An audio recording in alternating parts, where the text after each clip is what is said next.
నమస్తే న్యూస్ 24 తెలుగుకి స్వాగతం. వార్తలోని ముఖ్యాంశాలు ఇప్పుడు చూద్దాం. నాగర్ కర్నూలు జిల్లా బిజినేపల్లి మండల కేంద్రంలోని ఎంపీడీఓ కార్యాలయంలో గత ఆదివారం జరిగిన అగ్ని ప్రమాదంలో ఒక వ్యక్తి డెడ్ బాడీ లభించింది. ఈ డెడ్ బాడీపై చాలా అనుమానాలు రేకెత్తాయి. ఎవరైనా చంపేశారా, లేదా తానే చనిపోయాడా, లేదా ఫైర్ యాక్సిడెంట్ అయిందా, ఇలా పలు కోణాల్లో అనుమానాలు రేకెత్తించాయి. చివరకు ఆ మిస్టరీ వీడింది. మహబూబ్ నగర్ జిల్లా ఎదిరి గ్రామానికి చెందిన వ్యక్తి గత కొద్ది రోజులుగా బిజినేపల్లి మండలంలోని చెత్త సేకరిస్తూ జీవనం కొనసాగిస్తూ ఉన్నాడు. తాను తాగిన మైకంలో ఎంపీడీఓ కార్యాలయంలోని ఒక గదిలో నిద్రిస్తూ ఉంటాడు. రోజులాగే కార్యాలయంలో నిద్రిస్తూ తాను తాగుతున్న బీడీల వల్ల అక్కడున్న పేపర్లు అంటుకుని ఆ మంటల్లోనే అతడు కాలిపోయాడని నిర్ధారణ జరిగింది.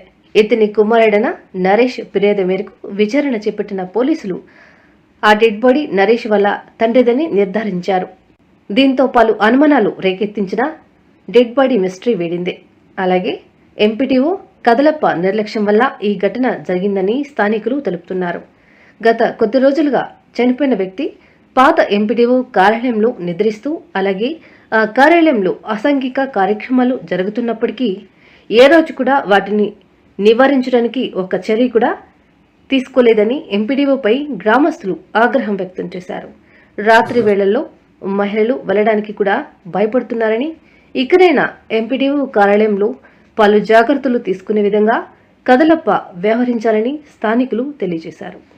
ఇతను గత కొన్ని రోజుల నుంచి బిజినపల్లి ఉంటూ రాగిపీకర్గా పేపర్లు ప్లస్ ఈ కాలు సీసాలు ఏరుకుంటూ బతుకు వచ్చిన డబ్బులతోటి తాగుడుకు బానిస అయిపోయి ఇక్కడనే లోపలనే ఉంటాడు. క్రమంగా అదే ఎంపీడీ ఆఫీసులోనే పడుకోవడం జరుగుతూ ఉంది.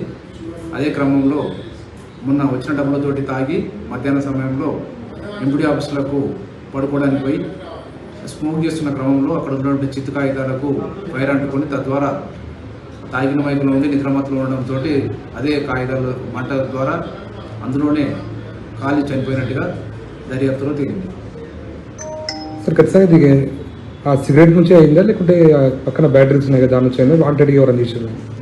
మనకున్న సీన్ బట్టి చూస్తే, నేరస్థలను బట్టి చూసినట్టయితే వాంటెడ్గా చేసినట్టుగానే లేదు. ప్లస్ దానికి ఉన్నటువంటి ఎంపీడీ ఆఫీస్ కూడా గత 2 years బ్యాకే ఎలక్ట్రికల్ కనెక్షన్ కూడా తీసేయడం జరిగింది.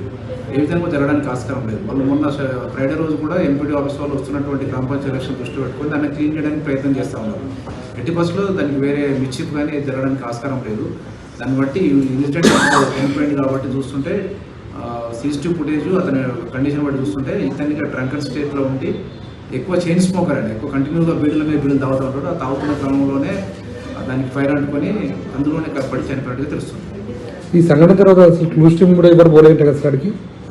క్లూస్ టీమ్ అవసరం పడలేదు. క్లూస్ టీమ్ ఎప్పుడు అవసరం పడుతుందంటే ఏదైనా డాగ్ స్క్వాడ్ కానీ క్లూస్ టీమ్ కానీ ఎవరు దాన్ని ఒక వస్తువు ఉంటే వస్తువుని ఎవరు ముట్టనప్పుడు అయితేనే మనకు ఉపయోగపడుతుంది. ఆల్రెడీ ఫైర్ ఇంజిన్ వచ్చేసి ఫైర్ అంతా మంటలు తడి అయింది కాబట్టి అక్కడ ఏం క్లూ జరగడానికి ఆస్కారం లేదు కాబట్టి పిలవలేదు. అతని డెడ్ బాడీకి ఉన్నటువంటి మొత్తం ఏళ్ళు కాళ్ళు కూడా కాలిపోయినాయి కాబట్టి ఫింగర్ ప్రింట్స్ కూడా వచ్చే అవకాశం ఉంటుంది. ఆ ఉద్దేశంతో పిలవలేదు తప్ప ఏదైనా క్లూ ఉంటే కంపల్సరీ పిలిచి విచారణ చేయడం జరుగుతుంది.